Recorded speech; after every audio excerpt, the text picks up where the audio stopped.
This is the best Tennessee team Rick Barnes has ever had, and Tennessee is now SEC champions for the first time outright since 2008. And why this is just the beginning. Let's celebrate here on a Thursday, Locked On Vols. You are Locked On Vols, your daily podcast on the Tennessee Volunteers. Part of the Locked On Podcast Network, your team every day.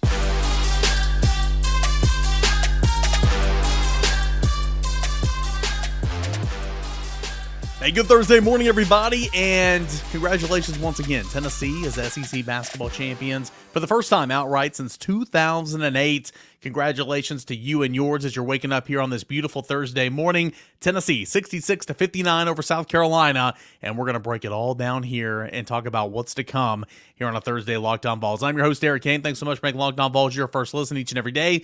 A big shout out, as always, to our friends over at FanDuel Sportsbook, where you can make every moment more over at FanDuel.com. Tennessee, SEC champions. We're going to get into that right now. CBS Sports, a couple articles that I thought were interesting. Quarterback power rankings and head coaching power rankings heading into the spring. And then part of my conversation with the Locked On SEC host Chris Gordy on Tennessee and the outlook for 2024. That's coming up in segment number 3. So, man, what a performance for Tennessee. And again, I was covering baseball for much of the night on Tuesday. So I was covering baseball, and I had it pulled up on my iPad over here, and I'm watching and kind of dissecting on the drive home. I recorded the second half of the show before I went to the game, but could not have this show on Thursday, win or lose, without opening up with Tennessee in the A block, because as my buddy Matthew would say, it's the most important thing in Tennessee athletics today, and you darn tootin', it's true. 66-59. And Tennessee not only gets revenge for the earlier season loss to South Carolina at home, but Tennessee does it in a way where, it wasn't mind-blowing. Tennessee didn't shoot the lights out from the field. It shot 35% from the field on the game, only made 7 of 25 free throws in the game. But overall, 3-point shots in the game. But, overall, Tennessee did just a fantastic job. It was 7 of 20 from 3-point range. Sorry, I was looking at the wrong stat there. But Tennessee did what it needed to do. It set the tempo. I thought it played some pretty stout defense, holding South Carolina to just 59 points. It didn't allow South Carolina to dictate the pace of play, which is what South Carolina did in the earlier route at Thompson-Boling Arena at the Food City Center. Tennessee was in control. Tennessee had a lead that was as large as 14 at one point in time in the first half. And though it came out shooting pretty sluggish and had to start the second half and had a scoring drought that was a little worrisome, Tennessee's defense never wavered, holding South Carolina to 38% from the field and 8 of 29 from downtown long-range 3-point range. And Tennessee also was great at the line, the charity stripe, 19 of 22 from the free throw line. Have a stat I want to mention here, on that free throw shooting. In the final 5 minutes of the past 3 games, Tennessee is 9 of 17 from the field, but 8 of 21 from the free throw line. So making them when they count at the line for sure. Tennessee in the last 3 games, 18 of 20 from the free throw line in the last 5 minutes. Actually 18 of 21, as I just mentioned, from the line in the last 3 minutes. Another stat I want to share with you guys, over the last 5:34 of the game, 5 minutes, 34 seconds of the game, South Carolina made 5 field goals, and 4 came off offensive rebounds. Until the 5:34 mark, Tennessee had given up 5 second chance points altogether. So, again, South Carolina made a run there, cut up within 4 with just a little bit to go, but Tennessee was able to prevail, and once again, Dalton Knecht, what more can you say? Dalton Knecht, 26 points on the night, and it felt like every time there was some rhythm, every time that place was starting to get a little louder, my phone keeps vibrating, Dalton Knecht had an answer. South Carolina would hit a 3, Dalton Knecht would hit a 3. He would hit a big layup. He would make a big assist or whatever the case is. Dalton Knecht just came to play. And then, of course, he had the old Knecht 4 play there in the second half, and that was kind of all she wrote. Tennessee, number 4 in the country, on the road in the SEC at number 16 South Carolina, a team that it's already lost to, coming off an emotional win at Alabama over the weekend, a huge win at home last Wednesday night against Auburn. To be able to win this game on the road to win an SEC title with everything in front of you. If you were to lose this game, potentially you're looking at a share of the SEC championship on Saturday, regardless if you beat Kentucky or not. But able to take matters into its own hands. That's what Tennessee did on Wednesday night, and Tennessee was able to prevail. I thought Zakai Zeigler had a strong second half at this basketball game. 4 points in the first half, but in the second half, I thought Zakai Zeigler was really good. 9 points, 6 of 6 from the charity stripe. And what if I told you that in a game where Tennessee locks up an outright SEC regular season championship, what if I told you this in like August or September before the season started, that in order for Tennessee would do this, but in that same game, Santiago Vescovi would score 2 points. Josiah Jordan-James would score 6 points. And those two together would not make a field goal in this game. You'd say there's no way Tennessee wins that game. But again, just another testament to the depth, to the parity of this team, to guys stepping up at different points in times. We know about Dalton Knecht. I mentioned about Zakai Zeigler, 13 points in the game, 7 assists, 1 turnover. Jonas Aidoo, 14 points, 9 rebounds, a rebound shy of a double-double. And going back to Santiago Vescovi and Josiah Jordan-James, they both finished at plus 10. Plus 10 despite not making a field goal in the entire basketball game. That just goes to show you how good this team can be and how the veterans are carrying this team. All those guys, Dalton Knecht, Santiago Vescovi, Josiah Jordan-James, Zakai Zeigler, they're saying in post-game after winning the game in South Carolina last night, hey, this is great, but we're not done. We still need to go and continue to win. We still got more games to win. We still have the NCAA tournament, the SEC tournaments ahead of us, always looking forward. It won't shock me whatsoever if Tennessee doesn't even cut down nets after the Kentucky game on Saturday, because this team is always forward-thinking and thinking about what's coming up next and how to prepare for a season that is not yet over. But this is a big deal. Tennessee won a share of the SEC championship regular season, I believe, in the 17-18 season. Of course, Grand Admiral, Bowden, Bone, all those guys, Alexander. But this is the first time Tennessee's won it outright since 2008. Tennessee is humming.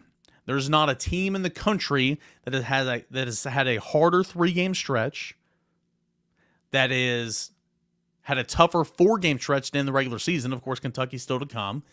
And I thought if you went into this 4-game stretch really splitting 2 wins, 2 losses, that'd be understandable. That'd be kind of decent. All four quad 1 games. But Tennessee has started 3-0. Picking up an SEC title along the way. And Joe Linardi said earlier on Wednesday, something he put out, like, if Tennessee wins this game in South Carolina, in his eyes, Tennessee is the number 1 seed. So, again, I can't say enough about this team, about Rick Barnes, about what he's meant to the university. This is cool. This is really, really neat. Something to celebrate, something to be happy about. But also knowing that this is just the start. You got a game against Kentucky. Going to the SEC tournament, and honestly, again, you're always going to try, and you're always going to be out there giving it your all trying to win a game, but I don't really give a crap about the SEC tournament whatsoever. Doesn't mean a thing to me. I'd like for you to win on Friday, and then if you lose on Saturday, so be it. You save your legs for another game, because the SEC tournament championship means nothing. Why? The selection committee has made that abundantly clear, specifically regarding Tennessee in recent memory as well, that it doesn't mean a thing. Doesn't mean a thing whatsoever. So the fact that you wrapped up this SEC regular season title, okay, and you have all these quad 1 wins you can now look back on, that should be what your seeding's based on, and that's what Tennessee's seeding is going to be based on when it's all said and done. Really, really cool. Again, it's fans celebrate this. I think this is really, really awesome. And as I was talking with Tyler Robbins on Tyler and Will 99.1 The Sports Animal Wednesday afternoon, he was trying to bait me and trying to get me to say that Tennessee has a greater than 50% chance to reach the Final Four. I wouldn't go there again, because you guys know me. I mean, I like to base my opinions and my analysis on facts, and not saying that this team can. I'll get to that in a moment, but the team's never been to a Final Four. The program has only been to 1 Elite Eight, so I'm not ready to go and say I guarantee Tennessee's going to do this, because again, in the NBA, the best team wins a 7-game series. In March Madness, it's a 1 game off, or you're playing 3 2-game tournaments in that tournament, in the NCAA tournament, it's completely different. You have a bad night, you lose and go home, it's over. But this is the best equipped Tennessee basketball team to do just that. And why not? You got an elite scorer in Dalton Knecht. You got an elite defender and ball handler in Zakai Zeigler. You got a true post presence in Jonas Aidoo. And you have two veterans in Josiah Jordan-James and Santiago Vespi that can do just a little bit of everything. The versatility for Josiah, the shooting, and the great defense that's come later in his career from Santi. This team is so well-equipped, the most well-equipped team Tennessee has ever had with Rick Barnes to go to the Final Four, to make a deep tournament run, and to see simply if they can win, if they can be the last team standing. What a performance for Tennessee, getting revenge against South Carolina, winning on the road. Its third straight quad one win in this little stretch. Man, this team is fun to watch, and this team is fun to root for, and I can't wait to see Saturday against Kentucky at home on Senior Day, but also to see what this team does when it really counts in March in the NCAA tournament, because I think this team is going to make some noise, and I'm excited to watch. Tennessee wins its first SEC outright regular season championship since 2008. Everybody should be celebrating. This is a big deal, but it's not over yet. And that was the message from Tennessee's players after the win at South Carolina. Love it. Absolutely love it. All right, we'll continue to break down this SEC tournament clinching win. We will talk more Tennessee, Kentucky, all that coming up on a Friday Locked On Vols. But when we come back, we'll talk a little football. CBS Sports had a couple of interesting articles I wanted to kind of touch base on, and playing part of my conversation with Chris Gordy of Locked On SEC. All that is coming up next as we continue on with a Thursday Locked On Vols. Want to tell you about our friends over at eBay Motors. Passion, drive, patience. What brings home the winning trophies also what keeps your ride or die alive. eBay Motors has everything you need to maintain your vehicle and leveled up to peak performance, from superchargers, roof racks, exhaust kits, LED headlights, and more. Whether you're into speed, power, or style, eBay Motors has got you covered. With over 122 million parts for your number one ride or die, you will always find exactly what you're looking for. And with eBay's Guaranteed Fit, your part is guaranteed to fit your ride every time, or your money is back. Because with eBay Motors, you're burning rubber, not cash. With all the parts you need at the prices you want, it's easy to turn your car into the MVP and bring home that win. Keep your ride or die alive today at ebaymotors.com. Eligible items only, exclusions apply. eBay Guarantee Fit only available to U.S. customers. More of Locked On Vols when we return. All right, a couple of football topics here in segment 2 before we get into my part of my conversation with Chris Gordy in segment 3, talking a little big picture stuff. Tennessee football, that's coming up here in a moment. It was a video that I did on this podcast earlier this week, but plenty of hoops talk in segment 1. Let's get into some things that I saw throughout the day yesterday that I thought I wanted to make mention here on the podcast. First, it's Bruce Feldman's top 10 college football coaches entering spring, if you will. Interesting list. I'll read it off here. Kirby Smart's at 1, Dabo Swinney's at 2, Lance Leipold 3, Kellen DeBoer 4, Ryan Day 5, Brian Kelly 6, James Franklin 7, Kyle Whittingham 8, Lincoln Riley 9, and Mike Norvell 10. Mike Norvell, Florida State, had a really, really, really great year last year. Arguably should have been in the playoffs. I have no issue with him being in the top 10. Lincoln Riley, who had maybe more talent and potential on his roster last year than all but maybe 2 teams in college football last year, finishing 7-5, I think. Yikes. Lincoln Riley, great offensive mind, great quarterback coach, but Lincoln Riley in the top 10? Give me a break. Kyle Whittingham, okay, I understand that one. James Franklin being in the top 10, there's a comment listed here on the X, and it said, did you have Mark Richt in your top 10 when he was at Georgia? I mean, Mark Richt, fantastic coach, great, even better man, great coach, but the comparison's real, in my opinion. Really solid coach, can't ever win a championship of any sorts. James Franklin at number 7, to me, makes no sense. Brian Kelly's at 6, okay. Ryan Day at 5, Kellen DeBoer at number 4. Coming off a college football playoff appearance, it's hard to argue. I get all that. But number 4? It's a bit too steep. Lance Leipold, who I think's done an amazing job at Kansas. I love his story. Coming from Division III just a couple years ago, all the way into Power 5 football to Kansas, turning that program around. But you're telling me Lance Leipold is a top 3 coach in the nation right now? It's hard to argue with Dabo at 2, and you can't argue with Kirby at number 1. Now, this list, of course, is missing Nick Saban, who just retired, Jim Harbaugh, who just left for the NFL. So those are 2 that would be in the top 5 for sure, and you bump a couple of these guys out. So there is kind of a new look type kind of feel to it. But who were some obvious omissions? And should Josh Heupel be in consideration for this top 10? Right now, I would say no. Right now, I would say no, Josh Heupel shouldn't be in the top 10. But he should certainly be in the top 15, I would imagine. But I'm fine with Josh Heupel of Tennessee not being in the top 10. I don't know about you, but in terms of, I think these other coaches have proven more so far than Josh Heupel. But of course, a lot of that can change. But who were some notable omissions from this list? Well, the first one that comes to mind is Dan Lanning. Dan Lanning, what he's done at Oregon, what he's done throughout his college, his head coaching career, and of course, was a long-time assistant here in the SEC. Dan Lanning, not on this list in the top 10? That's a bit surprising to me.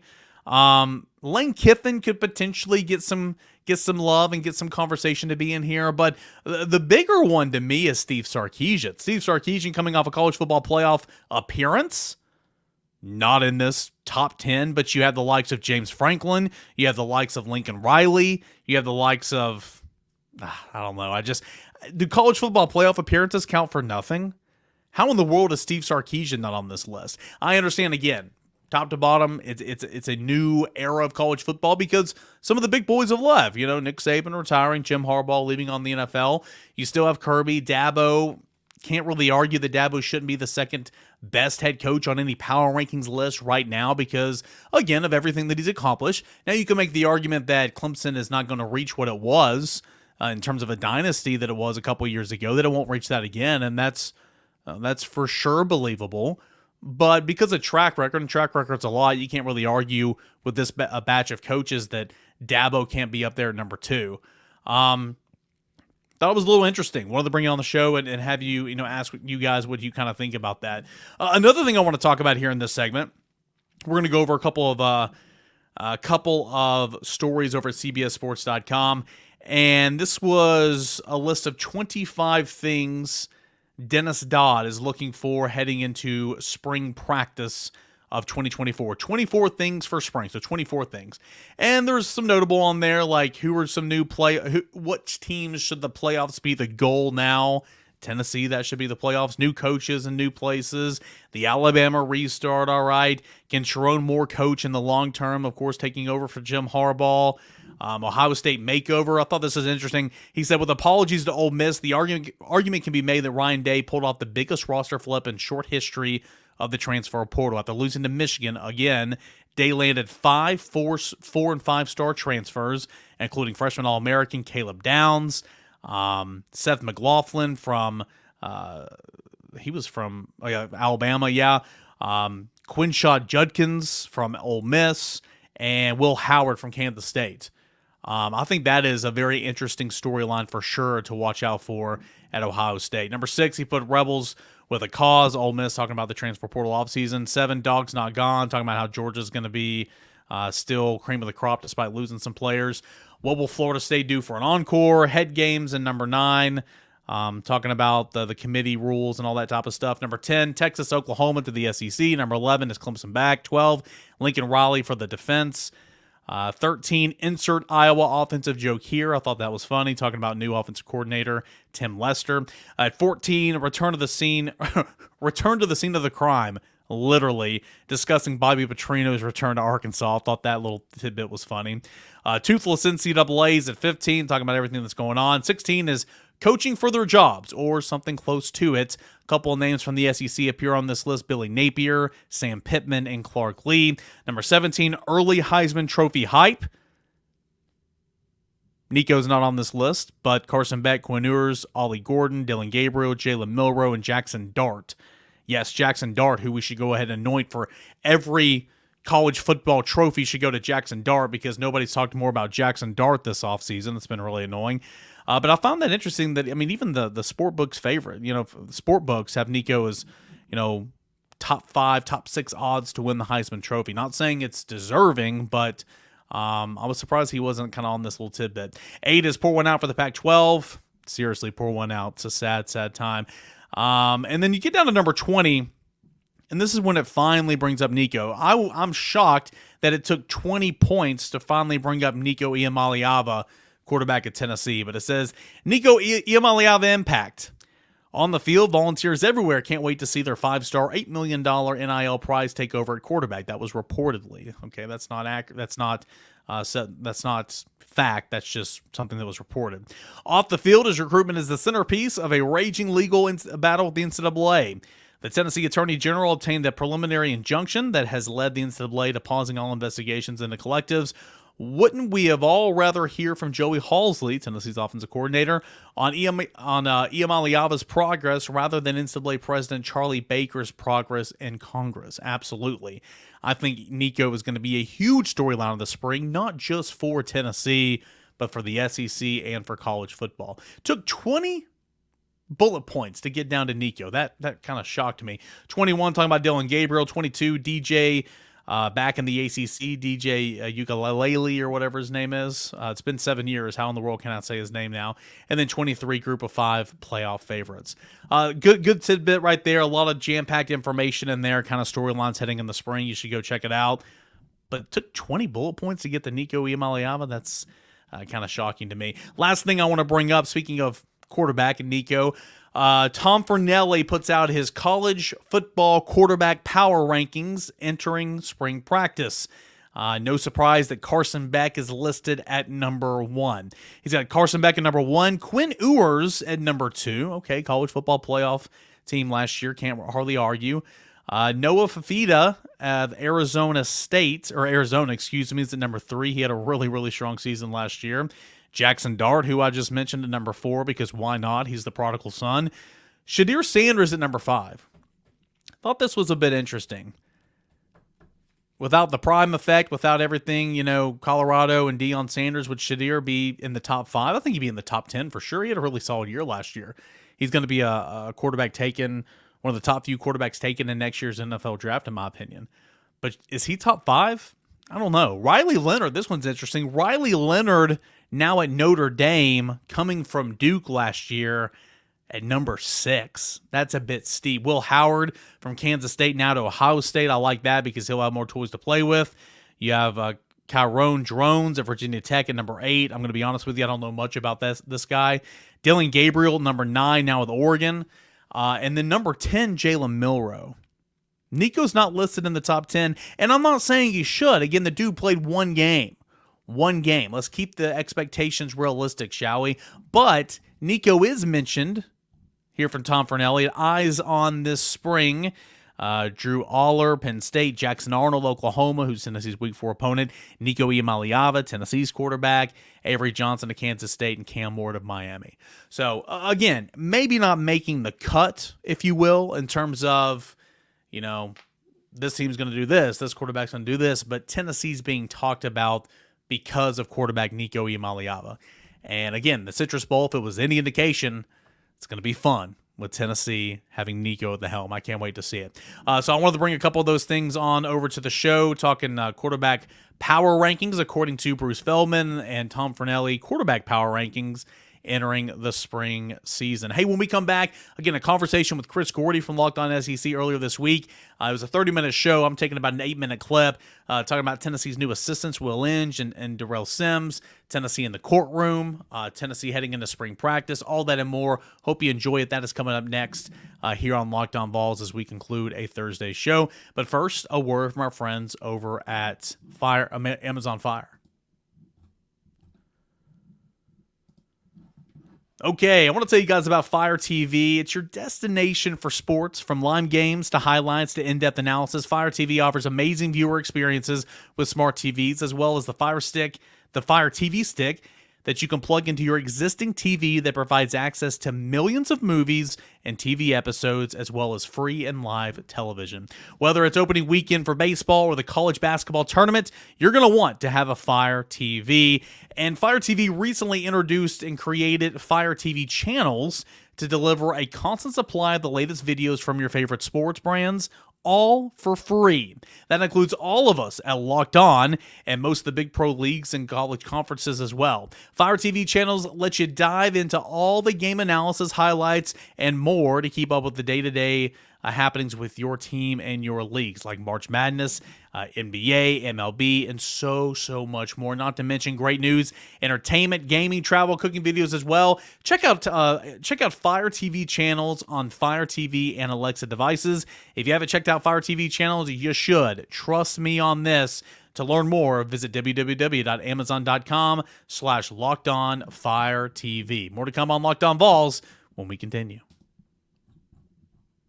And we jump back into it with our buddy Eric Kane here on Locked On SEC preview and the Vols, part of our spring preview. And Eric, I know we mentioned him a little bit earlier, but let's just touch on a couple of the new coaches that they've added. I want to start with William Inge because I think this is so fascinating. He's at Washington last year, plays for a championship, and this whole crew jumped ship over to Alabama with Kalen DeBoer going there, and it's reported Inge is going to go to Bama, and then suddenly there's a change of heart, and he's going to Tennessee. So talk a little bit about that, because I know he talked about it this past week about, wanted to go to Tennessee and the job opened.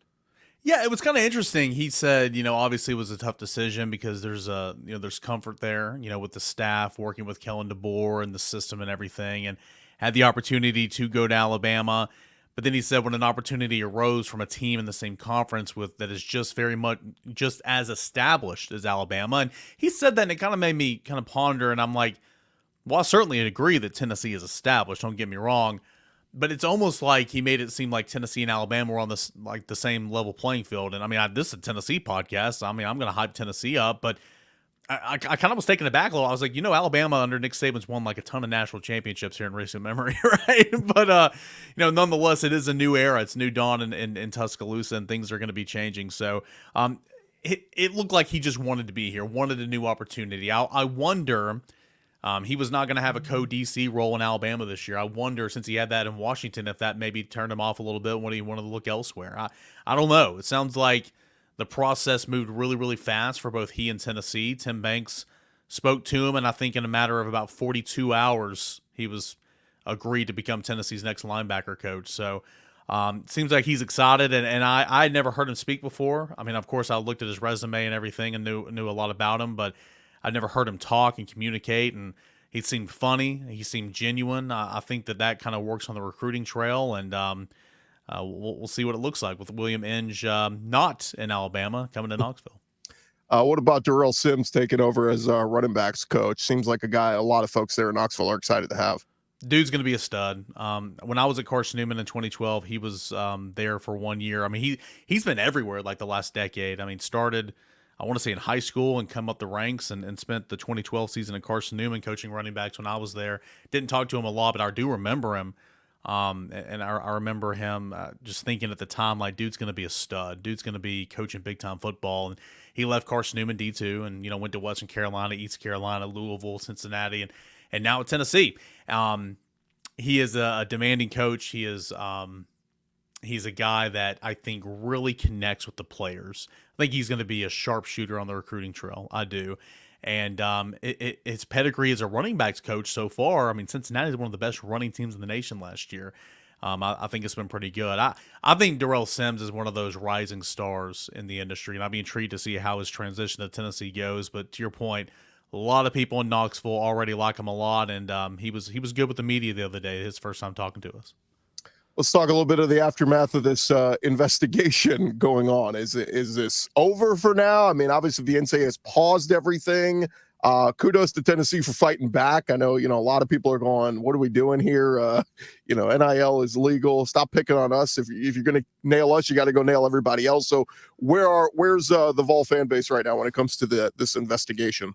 Yeah, I mean, the 20 other schools that are whether they've been notified yet or not, that are, under investigation for NIL related activities, should all send, flowers and a card to Tennessee and say thank you. Thank you for sticking up, and really the entire, college football community. Tennessee's the butt of all jokes so many different times, and Jeremy Pruitt and everything. And Tennessee just fought the war for everybody. So you're welcome, everybody, on this SEC podcast listening. But nonetheless, we'll see what happens. I mean, I'm not expecting a notice of allegations anymore because, again, you really can't. What was decided in the Eastern District Court of Tennessee from Clifton Corker, the judge, was granted the injunction. So I understand it's paused right now, and the NCAA can't really go back and hand out notice of allegations for rules that were deemed broke at that time because, it didn't hold up in court. So my question with the NCAA is they continue to try to, stay relevant in some sense. Will they come back and start poking around and find something else? I mean, Tony Vitello, he had some issues last season. Tennessee self-imposed a 3-game suspension. That was all she wrote. Will the NCAA go back and dig into that and say, okay, well, yeah, 3 games, you need to suspend him 7 more games? Or, Tennessee had an assistant basketball coach earlier this season serve a 1-game suspension. You know what I'm saying? Like, they can't get you for what they want, but if they hang around long enough, they're going to get you for something else, just like would happen anywhere else in the nation. So I'll be intrigued to see what happens. It's been really cool to see the state of Tennessee fight this battle. Because the injunction was granted, the university did not have to sue the NCAA. Spire Sports Group did not have to sue the NCAA, so they saved money in that regard. We'll see exactly what all this looks like in a couple of years, how it all plays out. But a lot of pride right now being from this portion of the United States, being from this state. It's been really, really cool to kind of watch it all play out. And I mean, I don't care who you're a fan of. I think we can all agree the NCAA is a joke and it's pathetic. And they've been taking L upon L upon L here lately, and Tennessee just gave them their last one. I watched The Blind Side the other night, and the woman questioning Michael Orr in the room. It just makes you go, God, NCAA, get out of here. Like, it's just is so despicable sometimes. All right, moment of truth, Eric, as we look ahead to the schedule. Never too early to look ahead. Obviously, you have Georgia and Alabama on it, so it's not a cakewalk of a schedule. But I started to look through it and go, man, the 4 non-con you should win. NC State is your toughest non-conference game. Your road slate. Yes, you have to go to Georgia. You have to go to Oklahoma, but you get Oklahoma. It's their first SEC, game of the year. Maybe you can kind of catch them with Jackson Arnold maybe not playing well. At Arkansas is winnable. At Vandy should be a win. And then all your home games, outside of the Alabama game aside, you should beat Florida at home. You should beat Mississippi State at home. So I just look at the schedule and start to go, man, like even in a transition year, Nico settling in, like 10 wins, 9-10 wins is doable here. Yeah, I mean, I certainly think it's doable. I think it all starts with the Oklahoma game. And you're right. I mean, you got NC State on neutral site, and NC State that finished the year strong last year and got a significant upgraded quarterback. And so NC State's going to be no slouch, but it is on neutral site, and I think your roster is better than NC State, so you should handle that game, in my opinion. I think the tone setter for the season's at Oklahoma. All the national storylines, Heupel versus Bob Stoops, Heupel going home, family reunion, all this type of stuff. I mean, that's a good football team. It's got a pretty good quarterback, former 5-star in Jackson Arnold, and so I'll be intrigued. Plus, how Tennessee handles that road environment with a young quarterback. It's going to set the tone for the entire season because you go down there and handle business against Oklahoma. You should have no issue in 2 weeks after going to Fayetteville and taking down Arkansas, and then kind of get into the cream of the schedule. And you got Florida, Alabama, and Kentucky back to back to back, and we'll see what happens. You get Alabama at home. It's a new look Alabama team, new direction, still a really good roster, but you get that game at home, and goodness gracious, Florida, you better put that last nail in the coffin there. I mean, Tennessee. This rivalry is just incredible. There are so many times Tennessee shouldn't lose to Florida, but Tennessee does. Last year, Florida was so bad. No excuse for Tennessee losing that game. Tennessee lost it. But you get that game at home. You should win that one. And we'll see what happens on the road to Georgia. But, 9-10 wins, certainly not out of the realm of possibility. It's all comes down to quarterback play. You're going to get good Nico. You're going to get exceptional Nico, or you're going to get a young quarterback who struggles. That's going to tell the tale of the season. And as we know, it's not about winning the SEC anymore. 10-2 gets you in the playoff now. That's the goal for a lot of teams. Look, you still want to win the SEC, don't get me wrong, but a good consolation prize is still making the playoff and not winning the conference. So certainly doable there. All right, guys, hope you enjoyed my conversation, part of my my analysis, I guess, hashtag, with Chris Gordy of Locked On SEC. That was earlier in the week. And, of course, you can check out our full 30-minute conversation over there on Locked On SEC. You can make that your second listen, your second watch here on the YouTube channel as well. Big shout-out to our friend Chris Gordy. Fun show today, talking a little Tennessee football, of course, but also open it up and recapping what was Tennessee's first regular season SEC basketball championship since 2008. The message, though, was pretty clear after the game. They're not over yet. They got bigger fish to fry. They got higher mountains to climb. And I love that mindset from this Tennessee basketball team. We'll talk more hoops on tomorrow's show and get you set for Tennessee and Kentucky. More football as well. And that's what you have to look forward to on a Friday, Locked On Vols. Until then, everybody, I'm Eric Kane. Appreciate you for being here, making Locked On Vols your first listen. We'll do it again tomorrow. This is Locked On Vols.